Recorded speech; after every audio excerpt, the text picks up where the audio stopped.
Hey everybody, welcome back to One Clue Short of a Treasure. Today we're kicking off something brand new. The Pokémon Box. Yes, it's finally here, folks.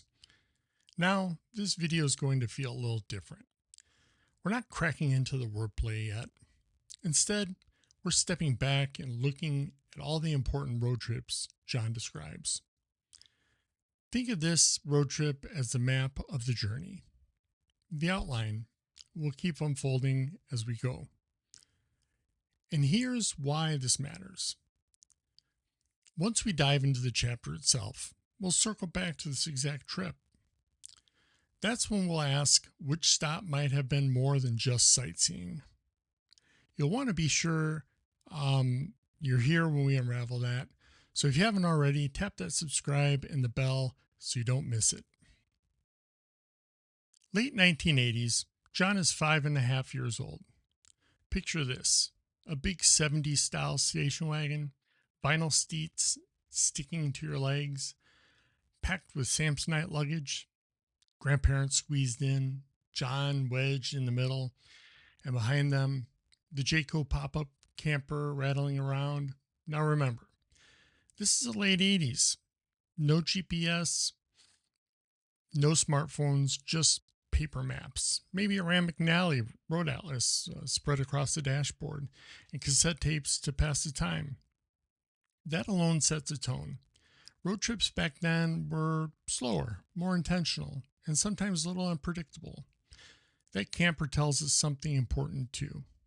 This wasn't a quick sprint to Houston. This was a family trip made for detours, campgrounds, and slow pacing. A 2-week adventure where the road itself mattered. The loop, Statesville, New Orleans, Houston, the Ozarks, then back home. About 2,500 miles to be exact. Today we're only sketching the map, but later we'll ask which of these routes hides a treasure, true destination. The first leg, nearly 700 miles, and with that, with the grandparents, a kid, and a camper, there's no way he really drove that straight through. They had to stop. Think about what those stops may have looked like in the 80s. Neon lit diners where the coffee was bottomless, motels with glowing vacancy signs, and road shoulders where families stretched their legs while trucks roared past. Possible stops: Atlanta, the booming hub of the Southeast. Montgomery, steeped in civil rights history. Mobile, the port city right on the Gulf. Now, today, we're not trying to decide which mattered most. Stick around, that's for later. But tucked away the thought, were these just ordinary food and fuel breaks or markers that John wanted us to notice? And remember, the normal moments are often the ones that get redefined later. Then comes New Orleans. For John, this was his first big city. He writes about it in a sense of awe. A 6-story hotel that, to a kid, might as well have been the Empire State Building. But here's the detail that sticks. His family had a camper. They could have saved money, parked somewhere, and slept just fine. But instead, they splurged on a hotel here. Why? Was it just for the novelty? Or does John want us to linger here too? And New Orleans isn't just a city. It's layered with mystery. Streetcars rattling through the Garden District. Jazz pouring out the French Quarter clubs. If you're going to hide something symbolic or tuck away a clue, wouldn't New Orleans be a natural place for a spotlight? John makes us pause here, and any time someone makes you pause, you have to wonder why. From New Orleans, the family headed west. They passed through Cajun country, Lafayette, Lake Charles, before rolling into Texas. About 350 miles. On paper, it's just another drive. But think about what Louisiana backroads may have looked like. Swamps stretching forever, moss-draped trees, quiet waterways. The kind of places where you could pull off the road and vanish into the landscape without anybody noticing. And that's a thought I can't shake.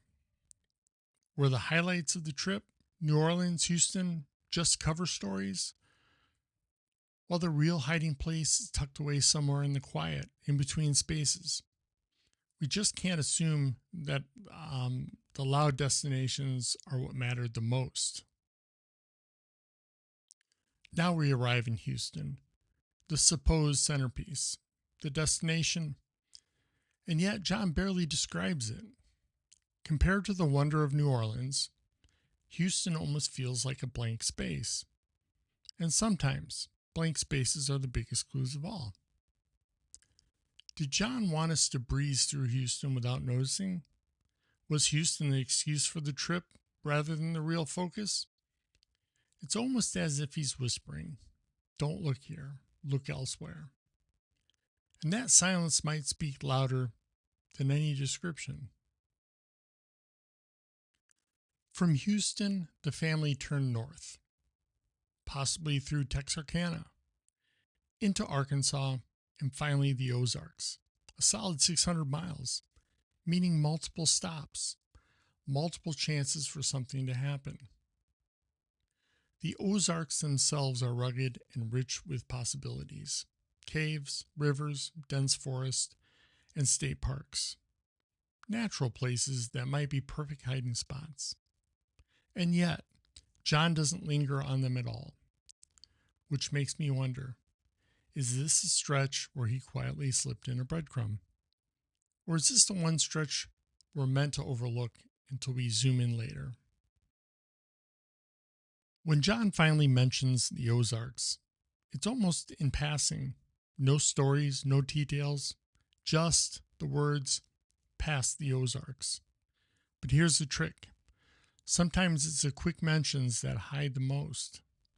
By downplaying it, was John trying to draw less attention? And what exactly does "past the Ozarks" mean anyway? Past the state park? Past a campground? Past something more deliberate? That one word, past. That's a lot to chew on.